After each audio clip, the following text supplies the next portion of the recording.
இன்னைக்கு நம்ம பார்க்க போகிறது one of the shaving tool தான். ஆக்சுவலி இந்த சேவிங் டூலை சிலர் பார்த்துருப்பீங்க, பார்க்காமலே இருந்திருப்பீங்க. சிலருக்கு இதனோட இம்பார்ட்டன்ஸ் தெரிஞ்சிருக்கும், தெரியாமலேயும் இருக்கும். ஸோ இதனோட இம்பார்ட்டன்ஸ் என்னன்ட்டு இப்போ இந்த வீடியோவில் பார்க்கலாம். இந்த டூலோட name seam ripper or seam opener. Sometimes நம்ம ஸ்டிச் பண்ணுறப்போ நம்மளோட ஸ்டிச் ராங்காக போக சான்ஸ் இருக்குது. அதை நம்ம எப்படி ஓப்பன் பண்ணுறதுன்னு தெரியாமல் ஹூப்பிங் வச்சு நம்ம ஓப்பன் பண்ணுவோம். ஸோ அதனால் நம்ம ஃபேப்ரிக் டேமேஜ் ஆகவும் சான்ஸ் இருக்குது. ஸோ அந்த மாதிரி சுச்சுவேஷனில் நாம் இந்த டூல் யூஸ் பண்ணி ஓப்பன் பண்ணோம்னா ஒரு ப்ராப்பரான மெத்தடில் நம்மளோட சீமை ஓப்பன் பண்ணிடலாம். ஸோ ஃபேப்ரிக்கும் டேமேஜ் ஆகாது. ஆக்சுவலி இந்த டூலோட பார்ட்ஸ் பற்றி தான் நம்ம பார்க்க போகிறோம். இதுக்கு நம்ம சீம் ரிப்பர் ஆர் சீம் ஓப்பனர்னு சொல்லுவோம். இந்த டூலில் என்னென்ன பார்ட்ஸ் இருக்குன்னா, ஆக்சுவலி இது வந்து சீம் ரிப்பரோட கேப், ஓகேங்களா.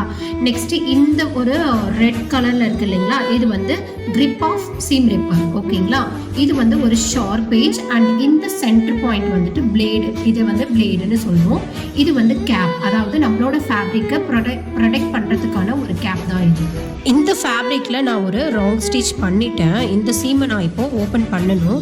ஸோ நாம் இந்த சீம் ரிப்பேர் வச்சு எப்படி ஓப்பன் பண்ணலான்ட்டு இப்போ பார்க்கலாம். இந்த சீம் ரிப்பரோட ஷார்ப் எட்ஜ் வச்சு இந்த பிளேடுக்கு நான் கொண்டு போகிற சீமை நெக்ஸ்ட் அதை வந்து கட் பண்ணுறேன். ஸோ இந்த மாதிரி கட் பண்ணுறேன்.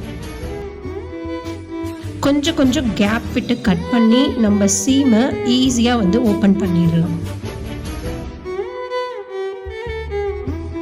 ஸோ இந்த சைடு பார்த்தீங்கன்னா நம்மளோட சீம் ஈஸியாக ஓப்பன் ஆகிருக்கும்.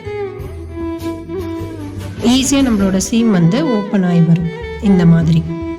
ஸோ இப்போ பார்த்தீங்கன்னா ஆக்சுவலி முன்னாடி ஒரு வீடியோ நீங்கள் பார்த்துருப்பீங்க. அந்த வீடியோவில் நீங்கள் உங்கள் ஃபேப்ரிக் டேமேஜ் ஆன மாதிரி இதில் ஆயிருக்காது. நீட்டாக நம்ம வந்து சீமை வந்துட்டு ஓப்பன் பண்ணிடலாம். ஸோ இந்த மாதிரி தான் நீங்கள் சீம் ரிப்பேர் யூஸ் பண்ணி சீமை ஓப்பன் பண்ணணும். இந்த கேப் வந்து பார்த்தீங்கன்னா ஃபேப்ரிக்கை ப்ரொடெக்ட் பண்ணுறதுக்காக சீம் ரிப்பேரில் கொடுத்த கேப் தான் இது. இதை யூஸ் பண்ணி நம்ம ஃபேப்ரிக்கில் எப்படி ஸ்மூத்தாக வந்துட்டு நம்மளோட சீமை ஓப்பன் பண்ணலாம் அண்ட் ஃபாஸ்ட்டாக பண்ணலான்ட்டு இப்போ பார்க்கலாம். ஸோ இந்த கேப் வந்து இந்த சென்டர் பாயிண்ட்டுக்கு அடியில் வர மாதிரி நீங்கள் விட்டுக்கணும். நெக்ஸ்ட்டு நம்மளோட ரெண்டு ஃபேப்ரிக்கும் இப்படி வந்து இழுத்து பிடிச்சிருக்கணும், ஓகேங்களா. க்ளோஸ்டாக இருந்துச்சுன்னா ஃபேப்ரிக் கிளியவும் சான்ஸ் இருக்குது. ஸோ இழுத்து பிடிச்சிருக்கணும்.